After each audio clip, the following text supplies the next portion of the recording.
Okay, all right. We're live. Hey, what's up, everybody? This is Steven, and I have on the line with me Stan. What's going on, everyone? This Muscle Bully supplements are one of our first video streams that we're just going to go over a lot of our products, in addition to just great muscle building topics, nutrition, benefits toward the dog, and so forth.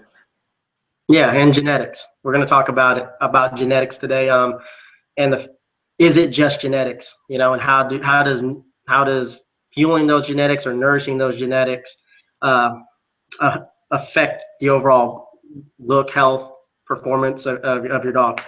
Right. And first off, I'm going to go to our Facebook right now and post a link, so anyone that's interested in joining us in today's chat, feel free to join us. So Stan, we'll go ahead and dive right in. So our initial topic that we get a lot is regarding genetics, and is it really genetics when it comes to building muscle and adding size, mass to your dog?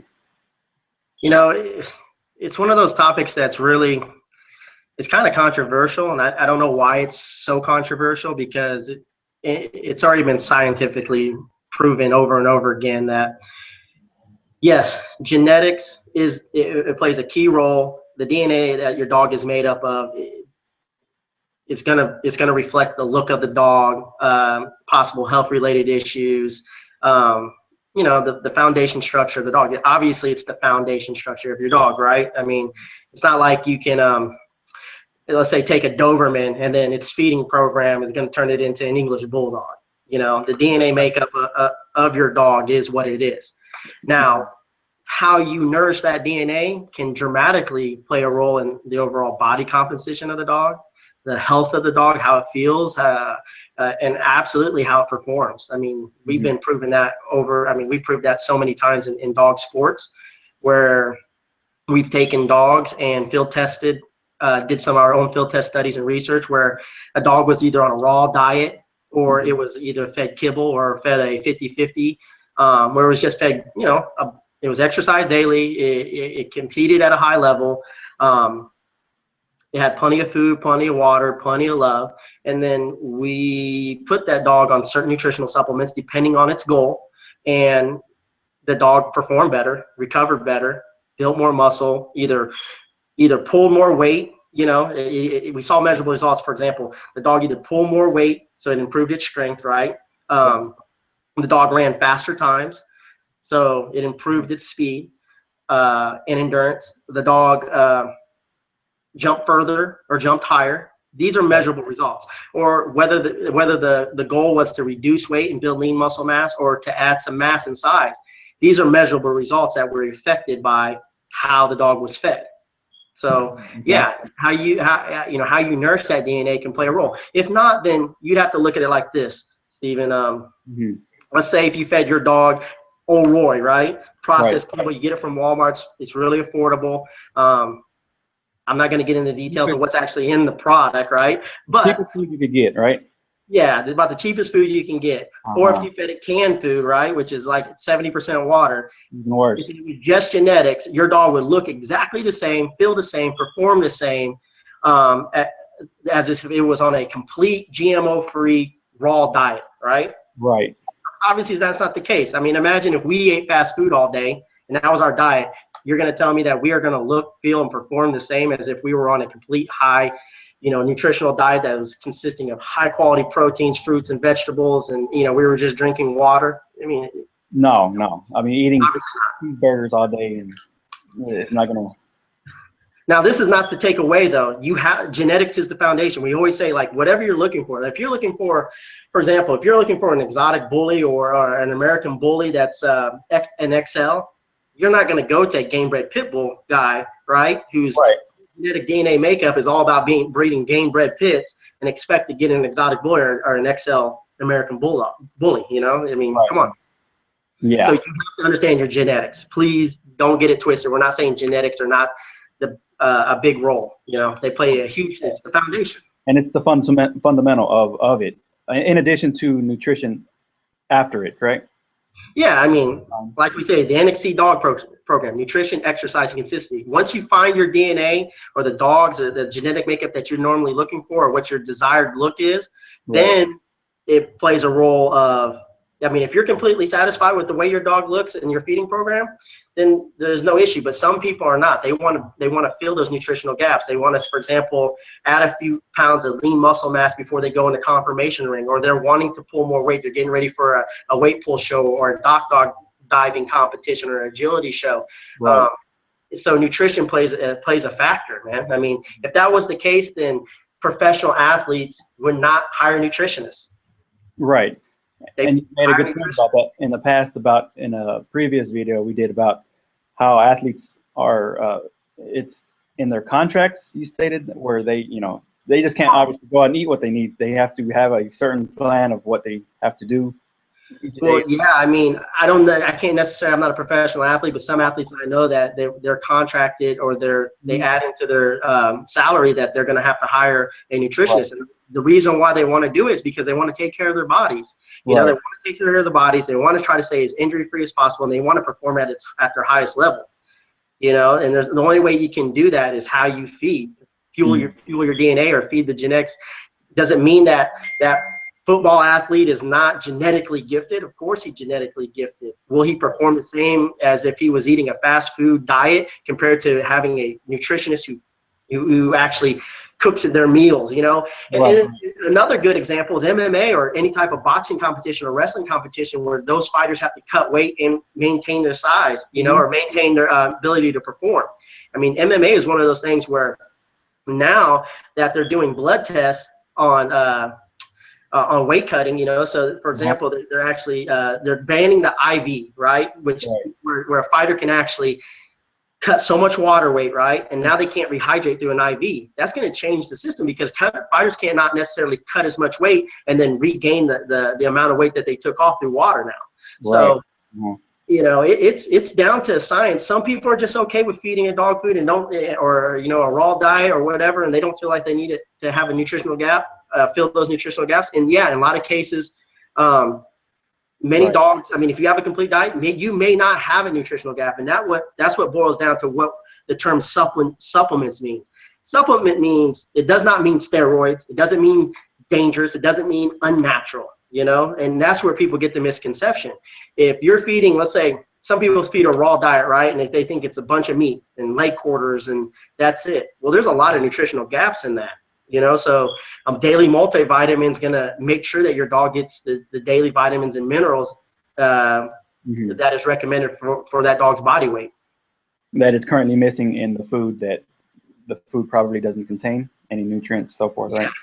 Now, science, this is, I mean, obviously science has proven this over and over again, but the best way I can kind of explain this is that everything, like for example, plants, from plants to the largest whale in the ocean, we're made up of living cells, right?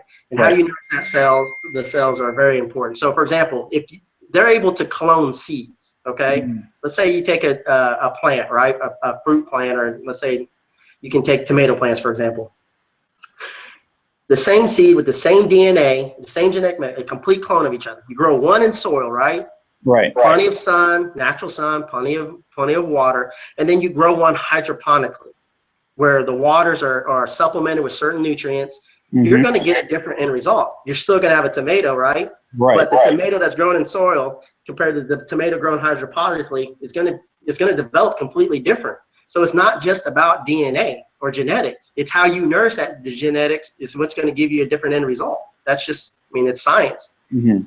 And this is not to take away or discredit any of these, any breeders and their bloodline.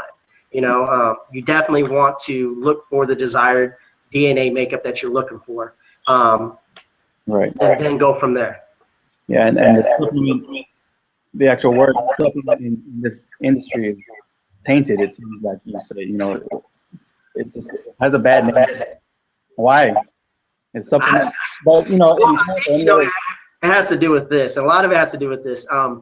You know, 20 years ago, it's taboo for someone like you or me to go into GNC and get protein, right? And you bodybuilders who take protein, and all they do, and a lot of those bodybuilders are not natural.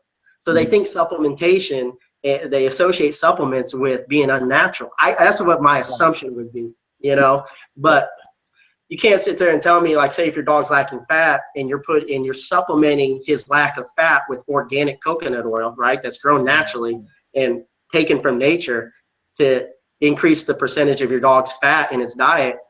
That's supplementing, right? Yeah. It's not steroids. It's not unnatural. So, right. You know, it's just like if you were looking to make a certain amount of money each year, but you only had a certain salary, so you picked up an extra job to supplement that income, right? And increase your salary. That's not taking steroids. So I think people get the misconception of supplementing, you know, with steroids. Yeah, with steroids are unnatural. Yeah, exactly. So yeah. I personally, I don't compete my dogs. I just got a new puppy, right? And one of the things that I've offered him is I make sure he gets the Puppy Platinum, right? Which is full of fats, healthy fats, full of high quality proteins. And we're going to go into another segment about proteins and the importance of proteins, but and it's got 20 vitamins and minerals. But the next thing I also feed him is the muscle building performance. And the reason why I feed him this is because it contains DMG. It's a natural ingredient that we humans, plants, and animals, we produce it naturally. But what it does is it increases the oxygen utilization efficiency inside the dog system. A lot of people always ask us, when is the best time to supplement your dog? Yes. I always say as soon as you wean the dog, or if you don't have the lactating bitch, as soon as you get that puppy home at 6 weeks or 5 weeks or 7 weeks or whatever, you start supplementing then. Why would you wait until the plant is fully grown to start giving them vital nutrients?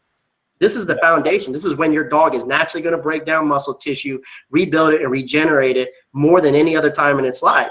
Once he's full grown, then the only real way to actually build muscle is to use muscle retention exercises. And I'm not talking about walks. I'm talking about, drag sleds, spring pole with weighted vest, flirt pole with weighted vest, certain swimming exercises, things that are going to break down, put tension against the muscle fibers, break them down, and then you have to refuel and nourish them through high quality proteins and high quality fats if you're wanting to add mass and size. So, yeah, and that's a question all the time regarding when to start supplementing my dog.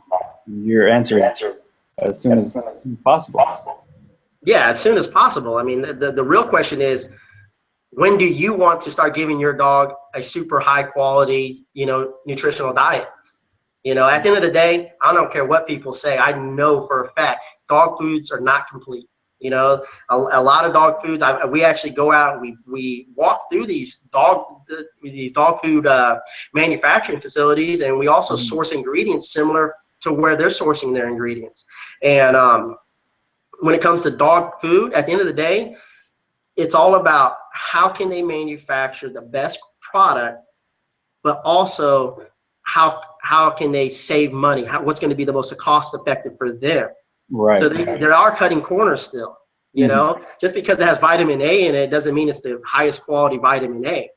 Just because it has blueberries or has certain protein, people don't understand when they talk about protein or it has protein meal. That could also, I know people who have 60% protein meal, right? Or they use a 60% protein chicken meal. Well, guess what it's made of? Feathers, beaks, feet. It's not like it's chicken breast. You know what I mean? So, right. It's all, yeah, and that goes into another just quick topic regarding that, learning how to read labels. Yeah, absolutely. Which is a big deal. So give us some quick tips as far as that. So, people, they just don't know how to read a back of a label when it comes to any product that they're feeding their dog. What are some general tips that, what to look for? Well, on any type of label, anything particular they're looking for or what they're not looking for? They want to make sure. The most important thing is if you're visiting a website, right, and you're looking at a product and it makes a claim like adds mass, increases muscle, right, or muscle builder. One thing you want to make sure of, if they are a reputable manufacturer, are they using National Animal Supplement Guidelines, and are they or AFCO, right? Whether it's a feed or a supplement. You want to make sure that product has the same claims on its label as off its label. So, for example, when you look at this right here, you're going to see muscle builder and performance, correct? Right. You're going to see the claims on here. supports muscle endurance, muscle building, muscle recovery, right? And muscle performance. That's what you're going to see on here. It's on the label. So these same claims are off the label. You know what I mean? Right, so right. You're not going to see muscle building claims on the Platinum Puppy because it contains no ingredients that actually are approved by the National Animal Supplement Council to show that it actually has an ingredient that supports those claims. And that's what you really got to be aware of. I mean, we can go into details about percentages. I've seen products out there where you'll see a guaranteed analysis on the back, and the analysis is based off 2 servings, right? So you got analysis right here, and it'll be based off 2 servings. But then you look over to the right, and 1 serving would, for example, if the recommended dose is 1 serving over here. So what they're not recognizing is that the guarantee analysis is based on 2 servings and not 1 serving. So they'll see 20 grams of protein, right? But technically 1 serving is only 10 grams of protein. So, you know, there's a lot of supplement companies that are not transparent. I think that's where we set ourselves apart as far as being muscle bully and MVP canine supplements. We're really transparent. You know, we make the same claims off our labels that we do on our labels, and that's another story. We'll get into our labels. Yeah, we'll go in another video. But I guess our next topic would be one of our main questions that we get asked. Secondly, is how to build muscle. How to build muscle on your dog. Let's just jump in there. Well, it just depends. Like, you know, when we break down, and just to let everybody know, no matter what type of breed of dog you have, and what type of feeding program you have, if you guys have any questions about products, make sure you either visit musclebully.com or mvpk9supplements.com and fill out our Build My Bully or NXC Dog applications or forms, because unlike any other company, we're going to offer you free lifetime coaching, nutritional coaching for your dog to help you reach whatever nutritional goal you're trying to reach. There's not another company out there that's going to stick by your side and give you expert advice on how to either build muscle, increase performance, improve it, and improve your dog's overall health. Anybody can go on here and fill out this form? Yeah, it's free. It's absolutely free. And whether you use our products or not, we're going to still coach. So there's no loss there for you. You want some advice, it's free. But that goes into the factor. What is the age and gender and breed of your dog? I mean, if you have a puppy, like I always tell you, well, you know, you start as early as possible. And if you want to build quality muscle, what you're going to have to do is start at a very early age, because like I said, it's the time when your dog is going to develop, break down, and regenerate muscle tissue more than any other time. It's like without muscle retention exercises. Now, once your dog becomes an adult, that's a whole different factor. We're going to have to increase his healthy calorie intake. We're going to have to improve his exercise program. A lot of people think walking their dog is an exercise program. Well, it can be if you're drag sledding him, right, with weight retention behind him, or you have a weighted vest, or you're doing hill work. Those type of walks are muscle retention exercises. I've never heard of anybody say, "Hey, Steven, man, let's go for a 3-mile walk and pack on some muscle mass." It's not going to happen. It's never going to happen. When your dog's an adult, you're going to have to break down that muscle tissue and then refuel or rebuild that muscle tissue through rest, right? Proper rest and high quality proteins and a bunch of healthy fats. Now, you know, we go through a bulking stage. We like to do it. If you got a show in 8 weeks, I prefer 8 weeks. 6 weeks out, you can still get a good result. You can still build muscle, you know, but if you give us 8 weeks, 8 to 12 weeks, we can really take your dog to the next level. The reason why you would take certain products like the Muscle Builder and Performance, because one, it's going to make your dog's workout more efficient and you're going to get more out of your dog's workout. You know, if you're working your dog out and he's getting a bunch of lactic acid built up in his muscles, you know, for example, within 15 minutes in the workout, you're going to get less out of your workout because, you know, he's going to be exhausted. His muscles are going to be, they're going to fail, they're going to fatigue. But if you're able to get that extra 5, 10, 15 minutes, say you can extend your workout to 30 minutes, right? Of course, you're going to break down more muscle tissue, and opportunities of building better quality muscle afterwards is going to be more likely. So that one product that you're holding up a while ago, that's one of the muscle building. Yeah, this product is awesome.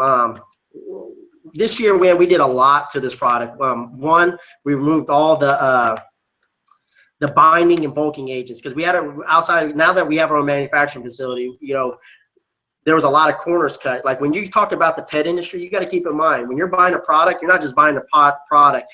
The price and cost that goes into a product, you got to keep that. There's salesmen, there's employees that need to be paid, there's a facility fees, you know. So we have an advantage because, one, we source our ingredients, we do everything in-house, so we can produce, we don't have to cut corners on ingredient quality. So we took all the binding and bulking agents out, and we based it with, well, what's going to help the dog's energy levels? What are they going to need as far as support when it comes to exercise? Well, fats, right? Dog's body use fats first, right, as an energy source. And once it runs out of fat, then it's forced to use protein. You don't want that. But just in case they are forced to do that, we also added protein. So you get a high quality nutritional vegetable fat, plus you get a super premium high quality protein in whey protein. And don't get that confused with dry milk protein, because dry milk protein is super cheap. People just see the word protein, and they don't understand the difference between protein, you know. So whey protein is really efficient. Right. Okay. And you said those are two different: whey protein and dried milk powder. Yeah. Dried milk powders, if you look on the back of your, for example, back of your product, and it has dried milk powder on the back of it, what you're getting is coffee creamer. Right, you know? It's super cheap. It's super cost efficient. It's slow absorbing. And depending on how you utilize that protein, you know, it just really depends. If you're feeding a bunch of raw meat, you might be able to benefit from it because it's slow absorbing. But if you combine it with a dry kibble, which is also slow absorbing protein, then you kind of, you're shooting yourself in the foot, because your dog can only process and utilize so much protein at the same time. The best way is to combine high quality fast absorbing proteins with low absorbing proteins to get protein throughout the day. You know, you're going to get proteins at different periods of time. Your dog's going to utilize the protein of the fast absorbing protein first.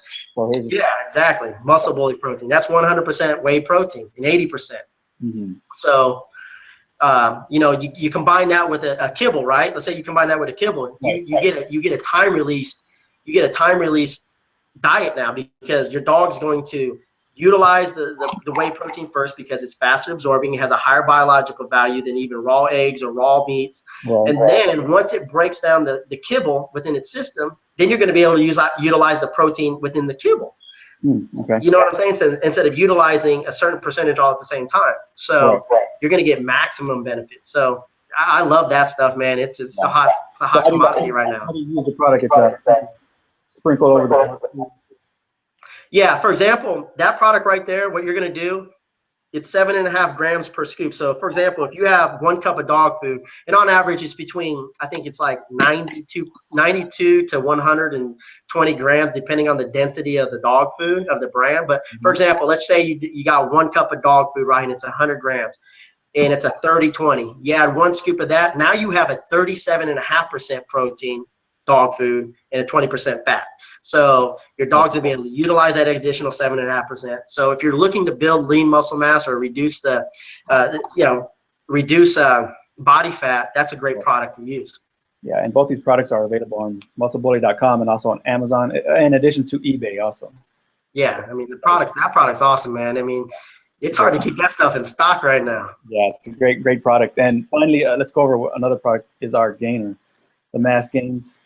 Okay, yeah, and that plays a real critical role too if you're wanting to add size. You know, when it comes to adding size on a dog, one, you got to come up with a consistent nutritional program, which means you got to have a normal calorie intake. Let's say you're feeding 4 cups 2 times a day.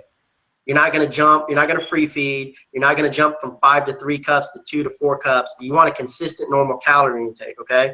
Right. Then you can take a product like that, which is high in fat. I think it's like, what, 50% nutritional fat, 26% protein, whey protein, high quality protein. Yep. What you're going to do, depending on your dog's size, let's say your dog's 50 pounds, right?